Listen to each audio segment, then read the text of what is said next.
Gas trouble ಇದು ಬಾಡಿಯಲ್ಲಾಗುವಂಥ gas ಅಲ್ಲ, ತಿನ್ನಬೇಕಾಗಿ ಬಳಕೆ ಮಾಡಬೇಕಾಗಿರುವಂಥ ಗ್ಯಾಸ್ ಸಿಲಿಂಡರ್ನ ಕಥೆ ಇದು. ಅಲ್ಲಿ ಯುದ್ಧ ನಡೀತಾ ಇದ್ರೆ ಇಲ್ಲಿ ಅದರ ಎಫೆಕ್ಟ್ ಆಗ್ತಾ ಇದೆ. ಕೆಲವರು ಕೃತಕವಾಗಿ ಅದನ್ನು ಸೃಷ್ಟಿ ಮಾಡ್ತಾ ಇದ್ದಾರೆ ಅಭಾವವನ್ನು, ಕಾರಣ ದುಡ್ಡು ಹೊಡೆಯೋಕ್ಕೆ. ಇನ್ನೊಂದು ಕಡೆಗೆ ಸರ್ಕಾರ ಹೇಳ್ತಾ ಇದೆ ಕಮರ್ಷಿಯಲ್ ಬೇಡ ಗ್ಯಾಸ್ಗಳು, ಅದನ್ನು ನೀವು ಓನ್ಲಿ ಗೃಹಗಳಿಗೆ ಮಾತ್ರ ಬಳಕೆ ಮಾಡುವಂಥಕ್ಕೆ ಅವಕಾಶವನ್ನು ಮಾಡಿಕೊಡ್ಬೇಕು ಅಂತೇಳಿ, ಆದ್ಯತೆ ಅದಕ್ಕೆ ಜಾಸ್ತಿ ಕೊಡಬೇಕು ಅಂತ. ಹಾಗಾಗಿ ಈಗ ಹೋಟೆಲ್ ಉದ್ಯಮಕ್ಕೆ ಭಾರಿ ಹೊಡೆತ ಬೀಳ್ತಾ ಇದೆ. ಮೆನ್ಯೂ ಕೂಡ ಬದಲಾವಣೆ ಆಗ್ತಾ ಇದೆ. ಏನು ಜಾಸ್ತಿ ಗ್ಯಾಸನ್ನು ಬಳಕೆ ಯೂಸ್ ಆಗುವಂತಹ ದೋಸೆ, ಎಣ್ಣೆ ಕರಿಯುವಂಥದ್ದು, ಚಪಾತಿ ಬೇಯಿಸುವಂಥದ್ದು ಇವೆಲ್ಲ ಸ್ಟಾಪ್ ಮಾಡ್ತಾ ಇದ್ದಾರೆ.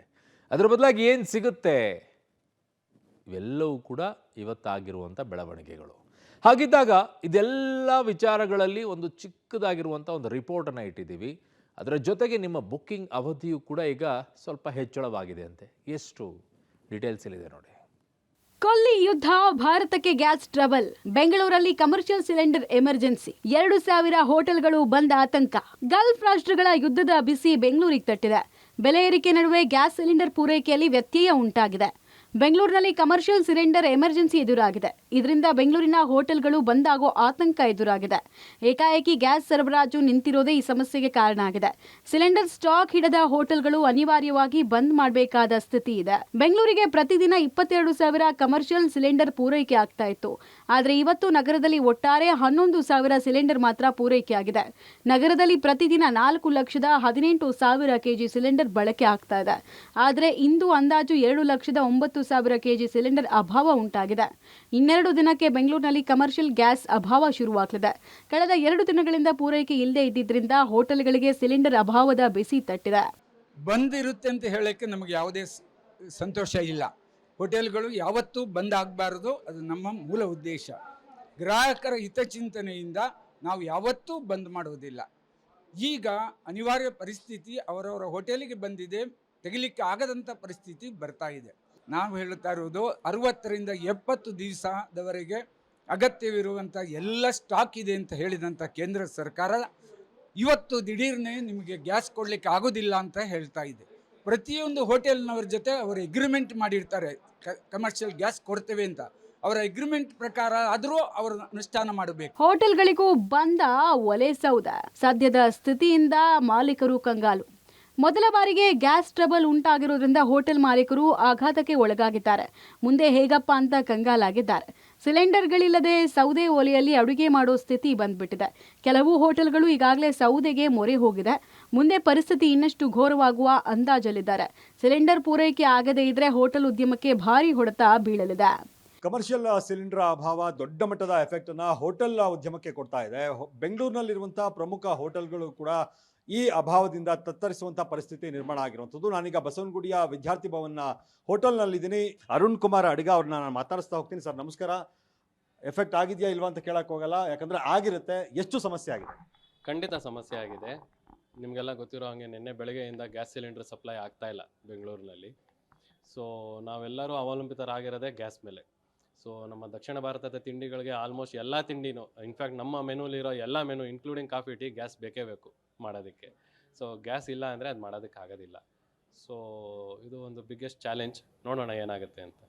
ನಿರೀಕ್ಷೆ ಇದೆಯಾ ಸರ್ ಇವತ್ತು ಅಥವಾ ನಾಳೆನೋ ಇದು ಪರಿಹಾರ ಸಿಗುತ್ತೆ ಅಂತ? ಈಗಿರುವಂಥ ಗ್ಯಾಸು ಎಷ್ಟು ದಿನಗಳವರೆಗೆ ಬರುತ್ತೆ, ಎಷ್ಟು ಗಂಟೆಗಳವರೆಗೂ ಬರುತ್ತೆ ನಿಮ್ಮಲ್ಲಿರೋದು?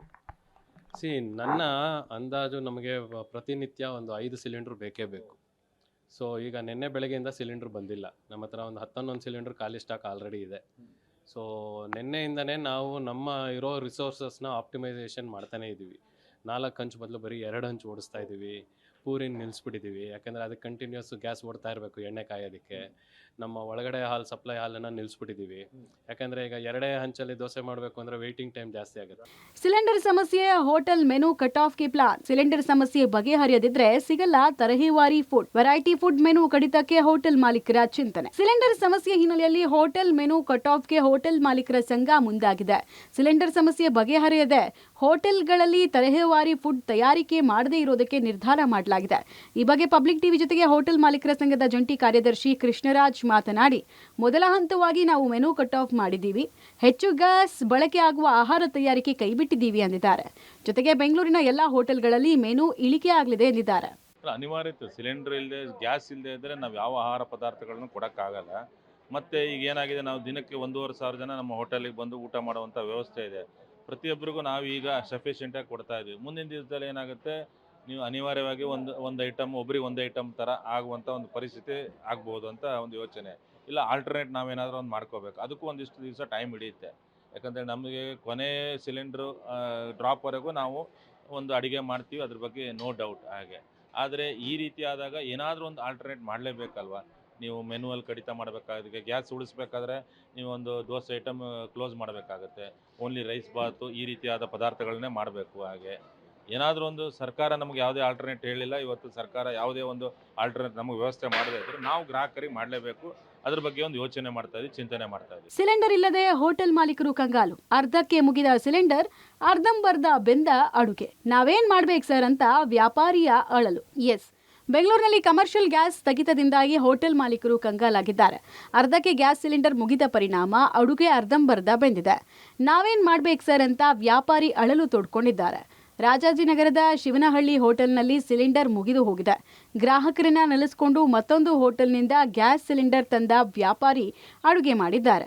ಸರ್ಕಾರ ಕೂಡಲೇ ಈ ಸಮಸ್ಯೆಯನ್ನು ಬಗೆಹರಿಸಿ ಅಂತ ವ್ಯಾಪಾರಿ ಮನವಿ ಮಾಡಿದ್ದಾರೆ. ಬೆಂಗಳೂರಿನ ಹೋಟೆಲ್ಗಳಿಗೆ ಕಮರ್ಷಿಯಲ್ ಗ್ಯಾಸ್ ಸಿಲಿಂಡರ್ಗಳ ಪೂರೈಕೆಯಲ್ಲಿ ವ್ಯತ್ಯಯ ಉಂಟಾಗಿದೆ. ಹೀಗಾಗಿ ಸುಮಾರು ಸಿಲಿಂಡರ್ಗಳೆಲ್ಲವೂ ಕೂಡ ಖಾಲಿ ಆಗಿದ್ದಾವೆ. ಸ್ಟಾಕನ್ನು ಇಟ್ಕೊಳ್ಳಿಕ್ಕೂ ಕೂಡ ಆಗ್ತಾ ಇಲ್ಲ. ಪ್ರತಿದಿನ 3-4 ಸಿಲಿಂಡರ್ಗಳು ಪೂರೈಕೆ ಆಗ್ತಾ ಇತ್ತು. ಅದು ನಿನ್ನೆಯಿಂದ ಸ್ಥಗಿತ ಆಗಿದೆ ಕೆಲವು ಹೋಟ್ಲುಗಳಿಗೆ. ಇನ್ನೂ ಕೆಲವು ಹೋಟ್ಲುಗಳಿಗೆ ಇವತ್ತು ಬೆಳಗಿಂದಲೂ ಕೂಡ ಆಗ್ತಾ ಇಲ್ಲ. ಇದ್ದಂತಹ ಗ್ಯಾಸ್ ಸಿಲಿಂಡರ್ಗಳೇನಿದ್ದಾವೆ ಅದು ಖಾಲಿಯಾಗಿದ್ದಾವೆ. ಈಗ ಇದೊಂದು ಸಣ್ಣ ಪ್ರಮಾಣದ ಹೋಟೆಲು. ಈ ಹೋಟೆಲ್ನಲ್ಲಿ ಈಗ ಗ್ಯಾಸ್ ಸಿಲಿಂಡರ್ಗಳೆಲ್ಲವೂ ಕೂಡ ಈಗ ಖಾಲಿಯಾಗಿದ್ದಾವೆ. ಅರ್ಧಕ್ಕೆ ಈಗ ಅಡುಗೆಯನ್ನು ನಿಲ್ಲಿಸಲಾಗಿದೆ. ಎಗ್ ರೈಸು ಅಥವಾ ಬೇರೆ ನಾನ್ ವೆಜ್ ಐಟಮ್ಗಳನ್ನು ಇಲ್ಲಿ ಮಾಡ್ತಾ ಇದ್ರು. ಈಗ ಗ್ಯಾಸ್ ಸಿಲಿಂಡರ್ ಮುಗ್ದಿರುವಂತಹ ಕಾರಣಕ್ಕಾಗಿ ಈಗ ನೋಡಿ ಅರ್ಧಕ್ಕೆನೆ ಬೆಂದಿದೆ, ಅರ್ಧಕ್ಕೆ ನಿಲ್ಲಿಸಿದ್ದಾರೆ. ಈಗ ನೋಡಿ ಅವರು ಆನ್ ಅನ್ನು ಮಾಡ್ತಾರೆ. ಸೊ ಅನಿವಾರ್ಯವಾಗಿ ಈಗ ಬೇರೆ ಹೋಟ್ಲುಗಳಿಂದ ತರಬೇಕು ಅಥವಾ ಮತ್ತೊಂದು ಬೇರೆ ಕಡೆಯಿಂದ ತಂದೆ ಅದನ್ನು ಕಂಟಿನ್ಯೂ ಮಾಡಬೇಕು. ಮೊದಲು ಗೃಹ ಬಳಕೆ ಸಿಲಿಂಡರ್ ಪೂರೈಕೆಗೆ ಆದ್ಯತೆ ನೀಡಿ. ಗ್ಯಾಸ್ ಏಜೆನ್ಸಿಗಳಿಗೆ ಸರ್ಕಾರಿ ಸ್ವಾಮ್ಯದ ಸಂಸ್ಥೆಗಳು ಸೂಚನೆ. ಗ್ಯಾಸ್ ಏಜೆನ್ಸಿ ಬಳಿ ಸಾಲುಗಟ್ಟಿ ನಿಂತ ಲಾರಿಗಳು. ರಾಜ್ಯದಲ್ಲಿ ಎಲ್ಪಿಜಿ ಸಿಲಿಂಡರ್ ಪೂರೈಕೆ ವ್ಯತ್ಯಯ ಉಂಟಾಗಿರೋದ್ರಿಂದಾಗಿ ಕಮರ್ಷಿಯಲ್ ಸಿಲಿಂಡರ್ ನೀಡೋದಕ್ಕೆ ಆದ್ಯತೆ ಬೇಡ. ಮೊದಲು ಗೃಹ ಬಳಕೆ ಸಿಲಿಂಡರ್ ಪೂರೈಕೆಗೆ ಆದ್ಯತೆ ಕೊಡಿ ಅಂತ ಗ್ಯಾಸ್ ಏಜೆನ್ಸಿಗಳಿಗೆ ಸರ್ಕಾರ ಸ್ವಾಮ್ಯದ ಸಂಸ್ಥೆಗಳು ಸೂಚನೆ ಕೊಟ್ಟಿದೆ. ವಾರ್ ಎಫೆಕ್ಟ್ನಿಂದ ಸಿಲಿಂಡರ್ ಸ್ಟಾಕ್ ಇಳಿಮುಖವಾಗಿದೆ. ಹೀಗಾಗಿ ಗೃಹ ಬಳಕೆ ಸಿಲಿಂಡರ್ ಪೂರೈಕೆಗೆ ಆದ್ಯತೆ ಕೊಡಿ ಅಂದಿದೆ. ಇನ್ನು ಹೊಸಕೋಟೆ ಬಳಿ ಇರುವ ಇಂಡಿಯನ್ ಆಯಿಲ್ ಗ್ಯಾಸ್ ಪ್ಲಾಂಟ್ ಇಡೀ ರಾಜ್ಯದ ಬಹುತೇಕ ಭಾಗಗಳಿಗೆ ಸಿಲಿಂಡರ್ ಸರಬರಾಜು ಮಾಡುತ್ತೆ. ಆದರೆ ಕಳೆದ 3 ದಿನಗಳಿಂದ ಕಮರ್ಷಿಯಲ್ ಸಿಲಿಂಡರ್ ಲೋಡ್ ಸ್ಟಾಪ್ ಆಗಿದೆ. 3 ದಿನದಿಂದ ಲಾರಿಗಳು ನಿಂತಲೇ ನಿಂತಿದೆ. ಡೊಮೆಸ್ಟಿಕ್ ಸಿಲಿಂಡರ್ ಮಾತ್ರ ಲೋಡ್ ಮಾಡ್ತಾ ಇರೋ ಪ್ಲಾಂಟ್ ಪ್ರತಿನಿತ್ಯ 250ರಿಂದ 300 ಲೋಡ್ ಮಾಡಲಾಗ್ತಾ ಇದ್ದು, ಈಗ ಆ ಸಂಸ್ಥೆಯೂ ಕಡಿಮೆ ಆಗಿದೆ. ಇರಾನ್ ಇಸ್ರೇಲ್ನ ಯುದ್ಧದ ವಾತಾವರಣ ರಾಜ್ಯದ ಮೇಲೆ ಬಿದ್ದಿದೆ, ಭಾರತದ ಮೇಲೂ ಬಿದ್ದಿದೆ. ಅದರಲ್ಲೂ ಸಿಲಿಂಡರ್ಗಳ ಮೇಲೆ, ಗ್ಯಾಸ್ ಮೇಲೆ ಆಗಿರುವಂಥದ್ದು. ನಾನು ಬೆಂಗಳೂರು ಸೇರಿದಂತೆ ರಾಜ್ಯದ ಪ್ರಮುಖವಾದಂತಹ ಎಲ್ಲ ಕಡೆಗೆ ಸಿಲಿಂಡರ್ ಸಪ್ಲೈ ಮಾಡುವಂತಹ ಒಂದು ಗ್ಯಾಸ್ ಏಜೆನ್ಸಿ ಮುಂದೆ ಇದ್ದೇನೆ. ನೀವು ದೃಶ್ಯದಲ್ಲಿ ನೋಡ್ಬೋದು, ಇದು ಹೊಸಕೋಟೆ ಬಳಿ ಇರುವಂತಹ ಒಂದು ಪ್ಲಾಂಟ್, ಅಂದರೆ ಇಂಡಿಯನ್ ಗ್ಯಾಸ್ ಸೇರಿರುವಂಥ ಪ್ಲಾಂಟು. ಈ ಪ್ಲಾಂಟಿನ ಹೊರಭಾಗದಲ್ಲಿ ನಿಂತಿದ್ದೇನೆ. ಈಗ ಡೊಮೆಸ್ಟಿಕ್ ಸಿಲಿಂಡರ್ಗಳೇನಿದೆ ಅಂದರೆ ಮನೆಗಳಿಗೆ ಕಳಿಸುವಂಥ ಸಿಲಿಂಡರ್ಗಳ ಸಪ್ಲೈ ಆಗ್ತಾ ಇದೆ. ಆದರೆ ಹೋಟೆಲ್ಗಳಿಗೆ ಕಳಿಸುವಂತಹ ಸಿಲಿಂಡರ್ಗಳೇನಿವೆ ಆ ಸಿಲಿಂಡರ್ಗಳು ಸಪ್ಲೈ ಆಗ್ತಾ ಇಲ್ಲ. ಕಳೆದ 3 ದಿವಸದಿಂದ ಸಪ್ಲೈ ಆಗ್ತಿಲ್ಲ ಅಂತ ಹೇಳ್ತಿದ್ದಾರೆ. ಇಲ್ಲಿ ಸಾಕಷ್ಟು ಜನ ವಾಹನ ಚಾಲಕರಿದ್ದಾರೆ, ಅಂದರೆ ಏಜೆನ್ಸಿಯಿಂದ ಬಂದು ತಗೊಂಡೋಗೋಕ್ಕೆ. ಕಮರ್ಷಿಯಲ್ ಸಿಲಿಂಡರ್ಸ್ ಎಷ್ಟು ದಿನ ಆಯಿತು ಸರ್ ಬಂದು? 3 ದಿನ ಸರ್. ಏನು ಹೇಳ್ತಿದ್ದಾರೆ ಸರ್? ಸರ್ ಅವರು ಸ್ಟಾಕ್ ಇಲ್ಲ ಅಂತ ಹೇಳ್ತಾ ಇದ್ದಾರೆ. ಸ್ಟಾಕ್ ಇಲ್ಲ, ಇದು ನಾವು ಕೊಡ್ತಾ ಇಲ್ಲ ಲೋಡಿಗೆ ಅಂತ ಹೇಳ್ತಾರೆ. ಡೊಮೆಸ್ಟಿಕ್ ಸಿಲಿಂಡರ್ಗಳನ್ನ ಕೊಟ್ಟು ಕಳಿಸ್ತಿದ್ದಾರೆ. ಮನೆ ಸಿಲಿಂಡರ್ ಮಾತ್ರ ಕೊಡ್ತಾ ಇದ್ದಾರೆ, ನಮ್ಮ ಕಮರ್ಷಿಯಲ್ ಕೊಡ್ತಾ ಇಲ್ಲ. ಹೋಟ್ಲ್ ಸಿಲಿಂಡರ್ ಎಲ್ಲ ನೀವೆಲ್ಲ ತಂದು ನಿಲ್ಸ್ಕೊಂಡಿದ್ದೀರಾ ಗಾಡಿಗಳಲ್ಲಿ? ಯಾವಾಗ ಕೊಡ್ತೀನಿ ಅಂತ ಹೇಳಿದ್ದಾರೆ? ಅವ್ರಿನ್ನ ಏನು ಹೇಳಿಲ್ಲ ಸರ್ ನಮಗೆ. ಇತ್ತ ನೆಲಮಂಗಲ ಮಂಗಳೂರು ರಾಷ್ಟ್ರೀಯ ಹೆದ್ದಾರಿಯಲ್ಲಿ ಗ್ಯಾಸ್ ಸಿಲಿಂಡರ್ ಲಾರಿಗಳು ನಿಂತಲೇ ನಿಂತಿದೆ. ಗ್ಯಾಸ್ ಪ್ಲಾಂಟ್ನಲ್ಲಿ ಗ್ಯಾಸ್ನ ಕೊರತೆ ಹಿನ್ನೆಲೆಯಲ್ಲಿ ನೆಲಮಂಗಲ ಹೆದ್ದಾರಿಯಲ್ಲಿ ಲಾರಿಗಳು ನಿಂತಿದೆ. ಇರಾನ್ ಮತ್ತೆ ಇಸ್ರೇಲ್ ನಡುವೆ ಏನು ಯುದ್ಧ ನಡೀತಾ ಇರುವಂತದ್ದು ಈಗಾಗಲೇ 10 ದಿನಗಳು ಕೂಡ ಕಳೆದಿರುವಂತದ್ದು. ಹೀಗಾಗಿ ಬೆಂಗಳೂರಿನಲ್ಲಿ ಅಂತ ಹೇಳಿದ್ರೆ ಅಡುಗೆ ಗ್ಯಾಸ್ನ ಒಂದು ಅಭಾವ ಹೆಚ್ಚಾಗಿ ಕಂಡುಬರ್ತಾ ಇದೆ ಅಂತೇಳಿ ಇನ್ನೂ ಒಂದು ಮಾಹಿತಿಗಳು ಸಿಗ್ತಾ ಇರುವಂತದ್ದು. ಎಂದು ಈಗಾಗಲೇ ಹೋಟೆಲ್ ಮಾಲೀಕ ಸಂಘದ ಕೂಡ ಹೋಟೆಲ್ ಅನ್ನ ಬಂದ್ ಮಾಡುವ ಎಚ್ಚರಿಕೆಯನ್ನು ಸಹ ನೀಡಿದ್ದಾರೆ. ಯಾಕಂದ್ರೆ ಅಡುಗೆ ಅನಿಲ ಸಿಗ್ತಾ ಇಲ್ಲ, ಸಮರ್ಪಕವಾಗಿ ಪೂರೈಕೆ ಆಗ್ತಾ ಇಲ್ಲ, ದುಬಾರಿ ಆಗ್ತಾ ಇದೆ, ಮತ್ತೆ ಸಾಕಷ್ಟು ರೀತಿಯ ಸಮಸ್ಯೆಗಳನ್ನ ಎದುರಿಸ್ತಾ ಇದೀವಿ ಅಂತೇಳಿ ಸಹ ಹೋಟೆಲ್ ಮಾಲೀಕರ ಸಂಘ ಕೂಡ ಈಗಾಗಲೇ ಎಚ್ಚರಿಕೆಯನ್ನು ನೀಡಿರುವಂತದ್ದು. ಈಗ ನಾನೀಗ ಏನು ಬೆಂಗಳೂರು ಹೊರವಲಯ ನೆಲಮಂಗಲ ಬಳಿಯ ಸೋಲೂರಿನ ಭಾರತ್ ಗ್ಯಾಸ್ ಪೆಟ್ರೋಲಿಯಂ ಫಿಲ್ಲಿಂಗ್ ಕೇಂದ್ರದ ಬಳಿ ಇದೀನಿ. ನೋಡ್ತಾ ಇರ್ಬೋದು ಸಾಕಷ್ಟು ಲಾರಿಗಳು ಇಲ್ಲಿ ಸರದಿ ಸಾಲಿನಲ್ಲಿ ನಿಂತಿರುವಂತದ್ದು, ಸಾಕಷ್ಟು ಲಾರಿಗಳು ಮಂಗಳೂರಿನಿಂದ ಫಿಲ್ ಆಗಿ ಬಂದಿದ್ದಾವೆ, ಮತ್ತಷ್ಟು ಲಾರಿಗಳು ಖಾಲಿ ಇರುವಂತ ಲಾರಿಗಳನ್ನು ಸಹ ನಾವು ನೋಡಬಹುದಾಗಿದೆ. ಏನ್ ಹೇಳಿದ್ರೆ ಇಲ್ಲಿ ಭಾರತ್ ಪೆಟ್ರೋಲಿಯಂ ಫಿಲ್ಲಿಂಗ್ ಸೆಂಟರ್ ಇರುವಂತದ್ದು ಸೋಲೂರಿನ ಬಳಿ. ಇಲ್ಲಿ ಏನಂತ ಹೇಳಿದ್ರೆ ಅಡಿಗೆ ಅನಿಲದ ಕೊರತೆ ಇದೆ ಅನ್ನೋ ಸಮರ್ಪಕವಾಗಿ ಎಲ್ಪಿಜಿ ಸಿಲಿಂಡರ್ ಬುಕಿಂಗ್ ನಿಯಮಗಳಲ್ಲಿ ಬದಲಾವಣೆ. ಗೃಹ ಬಳಕೆ ಎಲ್ಪಿಜಿ ಸಿಲಿಂಡರ್ ಬುಕಿಂಗ್ ಅವಧಿ ಹೆಚ್ಚಳ. ಸಿಲಿಂಡರ್ ಪಡೆದ ನಂತರ ಬುಕಿಂಗ್ಗೆ 25 ದಿನ ಕಾಯಬೇಕು. ಕಾಳಸಂತೆಯಲ್ಲಿ ಮಾರಾಟ ಮಾಡ್ತಾ ಇರೋದನ್ನ ತಡೆಗಟ್ಟೋಕೆ ಎಲ್ಪಿಜಿ ಸಿಲಿಂಡರ್ ಕನಿಷ್ಠ ಬುಕಿಂಗ್ ಅವಧಿಯನ್ನ 21ರಿಂದ 25 ದಿನಗಳಿಗೆ ಹೆಚ್ಚಿಸಲಾಗಿದೆ. ಈ ಹಿಂದೆ 55 ದಿನಗಳಲ್ಲಿ ಎಲ್ಪಿಜಿ ಸಿಲಿಂಡರ್ಗಳನ್ನ ಬುಕ್ ಮಾಡ್ತಾ ಇದ್ದ ಜನ ಇರಾನ್ ಯುದ್ಧದ ಬಳಿಕ 15 ದಿನಗಳಲ್ಲಿ ಸಿಲಿಂಡರ್ಗಳನ್ನ ಬುಕ್ ಮಾಡ್ತಾ ಇರೋ ಹಿನ್ನೆಲೆಯಲ್ಲಿ ಕೇಂದ್ರ ಸರ್ಕಾರ ಈ ಕ್ರಮವನ್ನ ಕೈಗೊಂಡಿದೆ ಅಂತ ಮೂಲಗಳು ಹೇಳಿದೆ. ಎಲ್ಪಿಜಿ ಉತ್ಪಾದನೆಯನ್ನು ಹೆಚ್ಚಿಸೋಕೆ ಸಂಸ್ಕರಣಾಗಾರಗಳಿಗೆ ಸೂಚಿಸಿದ ಕೇಂದ್ರ ಸರ್ಕಾರ ವಾಣಿಜ್ಯ ಸಂಪರ್ಕಗಳಿಗಿಂತ ಗೃಹ ಬಳಕೆ ಎಲ್ಪಿಜಿಗೆ ಆದ್ಯತೆ ನೀಡುವಂತೆ ಆದೇಶ ಕೊಟ್ಟಿದೆ. ಅಲ್ಜೇರಿಯಾ, ಆಸ್ಟ್ರೇಲಿಯಾ, ಕೆನಡಾ, ನಾರ್ವೆ ಅಂತಹ ದೇಶಗಳು ಭಾರತಕ್ಕೆ ಎಲ್ಪಿಜಿ ಮಾರಾಟ ಮಾಡೋಕೆ ಮುಂದಾಗಿದೆ. ಕಚ್ಚಾ ತೈಲ ಬೆಲೆಗಳು ಬ್ಯಾರೆಲ್ಗೆ $130 ತಲುಪದ ಹೊರತು ಮತ್ತು ಭಾರತದಲ್ಲಿ ಹೋಟೆಲ್ ಮತ್ತು ಡೀಸೆಲ್ ಬೆಲೆಗಳು ಹೆಚ್ಚಾಗುವ ಸಾಧ್ಯತೆ ಇಲ್ಲ ಅಂತ ಸರ್ಕಾರಿ ಮೂಲಗಳು ತಿಳಿಸಿದೆ. ಮಾರ್ಚ್ 7ನೇ ತಾರೀಕು ಕೇಂದ್ರ ಸರ್ಕಾರಿ ಸ್ವಾಮ್ಯದ ಕಂಪನಿಗಳು ಗೃಹ ಬಳಕೆಯ 14.2 kg ಎಲ್ಪಿಜಿ ಸಿಲಿಂಡರ್ ದರ ₹60 ಏರಿಸಿದ್ರೆ ವಾಣಿಜ್ಯ ಬಳಕೆಯ 19 kg ಸಿಲಿಂಡರ್ ದರ ₹115 ಏರಿಕೆಯಾಗಿದೆ. ಪೆಟ್ರೋಲಿಯಂ ಸಚಿವರಿಗೆ ತೇಜಸ್ವಿ ಸೂರ್ಯ ಪತ್ರ. ಎಲ್ಪಿಜಿ ಸಿಲಿಂಡರ್ ಕೊರತೆ ಹಿನ್ನೆಲೆ ಕ್ರಮಕ್ಕೆ ಮನವಿ. ಕೇಂದ್ರ ಸಚಿವೆ ಶೋಭಾ ಕರಂದ್ಲಾಜೆಯಿಂದಲೂ ಪತ್ರ. ನಗರದಲ್ಲಿ ವಾಣಿಜ್ಯ ಬಳಕೆ ಎಲ್ಪಿಜಿ ಸಿಲಿಂಡರ್ ಕೊರತೆ ಎದುರಾಗುವ ಸಾಧ್ಯತೆ ಹಿನ್ನೆಲೆಯಲ್ಲಿ ಹೋಟೆಲ್ ಮತ್ತು ಆಹಾರ ಸೇವಾ ಕ್ಷೇತ್ರದಲ್ಲಿ ಆತಂಕ ವ್ಯಕ್ತ ಆಗಿದೆ. ಈ ಹಿನ್ನೆಲೆಯಲ್ಲಿ ನಗರದ ಹಲವು ಹೋಟೆಲ್ಗಳು ಮುಚ್ಚೋ ಸಾಧ್ಯತೆ ಹೆಚ್ಚಿದ್ದು, ಈ ಸಮಸ್ಯೆಯನ್ನ ಕೇಂದ್ರ ಸರ್ಕಾರದ ಗಮನಕ್ಕೆ ತರೋಕೆ ಬೆಂಗಳೂರು ಹೋಟೆಲ್ ಅಸೋಸಿಯೇಷನ್ ಮನವಿ ಸಲ್ಲಿಸಿದೆ. ಈ ಕುರಿತು ಬಿಜೆಪಿ ಸಂಸದ ತೇಜಸ್ವಿ ಸೂರ್ಯ ಮತ್ತು ಕೇಂದ್ರ ರಾಜ್ಯ ಖಾತೆ ಸಚಿವೆ ಶೋಭಾ ಕರಂದ್ಲಾಜೆ ಪ್ರತ್ಯೇಕವಾಗಿ ಕೇಂದ್ರ ಪೆಟ್ರೋಲಿಯಂ ಮತ್ತು ನೈಸರ್ಗಿಕ ಅನಿಲ ಸಚಿವರಾದ ಹರ್ದೀಪ್ ಸಿಂಗ್ ಪೂರಿಗೆ ಪತ್ರ ಬರೆದಿದ್ದಾರೆ. ಹೋಟೆಲ್ ಮತ್ತು ರೆಸ್ಟೋರೆಂಟ್ ಕ್ಷೇತ್ರವು ದಿನನಿತ್ಯದ ಅಡುಗೆ ಕಾರ್ಯಗಳಿಗೆ ಬಹುಪಾಲು ವಾಣಿಜ್ಯ ಎಲ್ಪಿಜಿ ಮೇಲೇನೆ ಅವಲಂಬಿತವಾಗಿದೆ. ಪಿಎನ್ಜಿ ಸಂಪರ್ಕ ಅಥವಾ ವಿದ್ಯುತ್ ಆಧಾರಿತ ಅಡುಗೆ ವ್ಯವಸ್ಥೆಗಳು ಇನ್ನೂ ವ್ಯಾಪಕವಾಗಿ ಲಭ್ಯ ಇಲ್ಲದ ಕಾರಣ ಎಲ್ಪಿಜಿ ಪೂರೈಕೆಯಲ್ಲಿ ವ್ಯತ್ಯಯ ಉಂಟಾದರೆ ಹೋಟೆಲ್ ಉದ್ಯೋಗ ಮತ್ತು ಗ್ರಾಹಕರ ಸೇವೆಗಳ ಮೇಲೆ ನೇರ ಪರಿಣಾಮ ಬೀರೋ ಸಾಧ್ಯತೆ ಇದೆ ಅಂತ ಪತ್ರದಲ್ಲಿ ಉಲ್ಲೇಖ ಆಗಿದೆ. ಇದೇ ವೇಳೆ ಸಚಿವೆ ಶೋಭಾ ಕರಂದ್ಲಾಜೆ ಕೂಡ ಈ ವಿಷಯವನ್ನ ಸಚಿವ ಹರ್ದೀಪ್ ಸಿಂಗ್ ಪುರಿ ಅವರ ಗಮನಕ್ಕೆ ತಂದಿದ್ದಾರೆ. ಬೆಂಗಳೂರಿನ ಹೋಟೆಲ್ ಅಸೋಸಿಯೇಷನ್ ಎದುರಿಸ್ತಾ ಇರುವ ಸಮಸ್ಯೆ ಕುರಿತು ಅವರು ಪತ್ರ ಬರೆದು ಮನವಿ ಮಾಡಿದ್ದಾರೆ. ಅಸೋಸಿಯೇಷನ್ ನೀಡಿದ ಮನವಿ ಪತ್ರವನ್ನು ಸಚಿವರಿಗೆ ರವಾನಿಸಿದ್ದಾರೆ. ಅಲ್ಲದೆ ಇಂದು ಹರ್ದೀಪ್ ಸಿಂಗ್ ಪುರಿ ಅವರನ್ನ ನೇರವಾಗಿ ಭೇಟಿ ಮಾಡಿ ಸಮಸ್ಯೆಗೆ ಪರಿಹಾರ ಕಂಡುಹಿಡಿಯೋ ಕುರಿತು ಚರ್ಚೆ ನಡೆಸುವುದಾಗಿ ಶೋಭಾ ಕರಂದ್ಲಾಜೆ ತಿಳಿಸಿದ್ದಾರೆ. ಕೇಂದ್ರ ಸರ್ಕಾರ ಆದಷ್ಟು ಬೇಗ ಸಮಸ್ಯೆ ಬಗೆಹರಿಸಬೇಕು. ಎಂಪಿಗಳು ಯಾಕೆ ಮಾತಾಡ್ತಿಲ್ಲ ಎಂದ ಡಿಕೆಶಿ. ಕೇಂದ್ರಕ್ಕೆ ಅಭಿನಂದನೆ ಅಂತ ಲಕ್ಷ್ಮೀ ಹೆಬ್ಬಾಳ್ಕರ್ ವ್ಯಂಗ್ಯ. ಗ್ಯಾಸ್ ಸಿಲಿಂಡರ್ ದರ ಏರಿಕೆ ವಿರುದ್ಧ ಕಾಂಗ್ರೆಸ್ ಶಾಸಕರು ವಾಗ್ದಾಳಿ ನಡೆಸಿದ್ದಾರೆ. ಡಿಸಿಎಂ ಡಿಕೆ ಶಿವಕುಮಾರ್ ಮಾತನಾಡಿ ಕೇಂದ್ರ ಸರ್ಕಾರ ಸಮಸ್ಯೆ ಬಗೆಹರಿಸಲಿ ಎಂದಿದ್ದಾರೆ. ಪಾರ್ಲಿಮೆಂಟ್ನಲ್ಲಿ ಸರ್ಕಾರ ಚರ್ಚೆ ಮಾಡಬೇಕು, ಈವರೆಗೂ ಚರ್ಚೆ ಮಾಡೋದಕ್ಕೆ ಅವಕಾಶ ಕೊಡ್ತಿಲ್ಲ. ಎಂಪಿಗಳು ಯಾಕೆ ಮಾತಾಡ್ತಿಲ್ಲ ಅಂತ ಡಿಕೆಶಿ ಕೆಂಡವಾದ್ರು. ಸಚಿವೆ ಲಕ್ಷ್ಮೀ ಹೆಬ್ಬಾಳ್ಕರ್ ಪ್ರತಿಕ್ರಿಯೆ ಕೊಟ್ಟು ಮೋದಿಯವರ ಕೇಂದ್ರ ಸರ್ಕಾರಕ್ಕೆ ಅಭಿನಂದನೆಗಳು ಅಂತ ದರ ಏರಿಕೆ ಬಗ್ಗೆ ವ್ಯಂಗ್ಯವಾಡಿದ್ರು. ಅಮೆರಿಕದ ಸರ್ವಾಧಿಕಾರಿ ಧೋರಣೆಯ ಪ್ರತಿಫಲ ಎಲ್ಲಾ ರಾಷ್ಟ್ರಗಳ ಮೇಲೆ ಪರಿಣಾಮ ಬೀರ್ತಾ ಇದೆ ಅಂತ ಉನ್ನತ ಶಿಕ್ಷಣ ಸಚಿವ ಎಂಸಿ ಸುಧಾಕರ್ ಹೇಳಿದ್ದಾರೆ. ಪಾರ್ಲಿಮೆಂಟ್ ಅಲ್ಲಿ ಸರ್ಕಾರ ಇದನ್ನ ಚರ್ಚೆ ಮಾಡಬೇಕು. ಇವತ್ತರೆಗೂ ಚರ್ಚೆ ಮಾಡೋಕ್ಕೆ ಅವಕಾಶ ಕೊಡ್ತಾ ಇಲ್ಲ. ಅದಕ್ಕೆ ನಮ್ಮ ಎಲ್ಲ ಎಂಪಿಗಳು ಇಂಡಿಯಾ ಒಕ್ಕೂಟದ ಎಂಪಿಗಳೆಲ್ಲ ನಿನ್ನೆಲ್ಲ ಪ್ರತಿಭಟನೆ ಮಾಡಿದ್ದಾರೆ. ಯಾಕೆ ಅವ್ರಿಗೆ ಭಯ? ನಿಮ್ಮ ಫಾರಿನ್ ಪಾಲಿಸಿ ಇವತ್ತಿಂದಲ್ಲ, ನಾವು ಇರಾನ್ ಜೊತೆ ಸಂಬಂಧ, ನಮಗೆ ಸ್ಟಾಕ್ ಇಲ್ಲ. ಈಗಾಗಲೇ ಡೀಸೆಲ್ ಬೆಲೆ ನಿನ್ನೆನೇ ಹೆಣ್ಮಕ್ಳು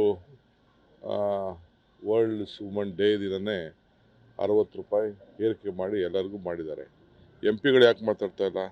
ಎಂಪಿಗಳು ಒಬ್ಬರು ಮಾತಾಡ್ತಾ ಇಲ್ಲ. ಈ ಗ್ಯಾಸ್ ಬೆಲೆದು, ಗ್ಯಾಸ್ ತೊಂದರೆ ಆಗಿರೋದು ಈಗ ಎಲ್ಲ ಸ್ಟ್ರೈಕ್ ಮಾಡ್ತಾರಲ್ಲ, ಎಂಪಿಗಳು ಅದ್ರ ಬಗ್ಗೆ ಮಾತಾಡಲಿ. ಮೋದಿ ಸರ್ಕಾರಕ್ಕೆ, ಕೇಂದ್ರ ಸರ್ಕಾರಕ್ಕೆ ಅಭಿನಂದನೆಯನ್ನು ಸಲ್ಲಿಸಲಿಕ್ಕೆ ಬಯಸ್ತೇನೆ.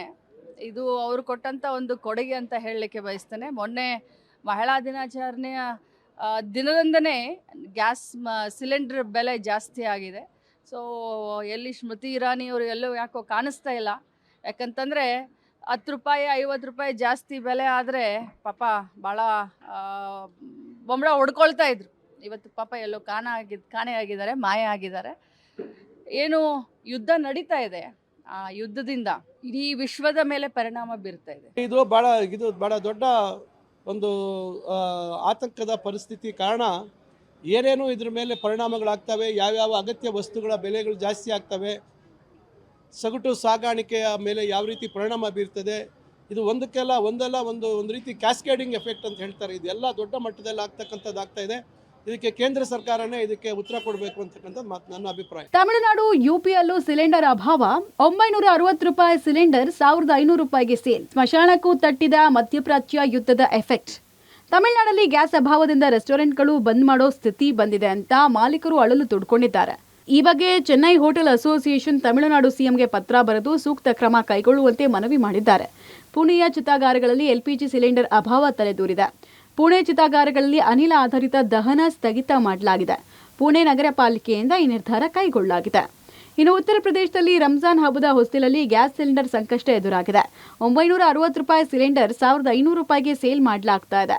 ಉತ್ತರ ಪ್ರದೇಶದ ಕಾಳಸಂತೆಯಲ್ಲಿ ಸಿಲಿಂಡರ್ ಮಾರಾಟ ಮಾಡಲಾಗ್ತಿದೆ. ದೇಶದಲ್ಲಿ ಕಚ್ಚಾ ತೈಲ, ಅಡುಗೆ ಅನಿಲ ಬೆಲೆ ಏರಿಕೆ ವದಂತಿ ಹಬ್ಬಿದ್ದು ಉತ್ತರ ಪ್ರದೇಶದ ಪ್ರತಾಪ್ಗಢ ಕಾಳಸಂತೆಯಲ್ಲಿ ಸಿಲಿಂಡರ್ ಮಾರಾಟ ಮಾಡಲಾಗ್ತಿದೆ. ಒಟ್ನಲ್ಲಿ ಮಧ್ಯಪ್ರಾಚ್ಯದಲ್ಲಿನ ಯುದ್ಧದ ಬಿಸಿ ಭಾರತಕ್ಕೂ ತಟ್ಟಿದೆ.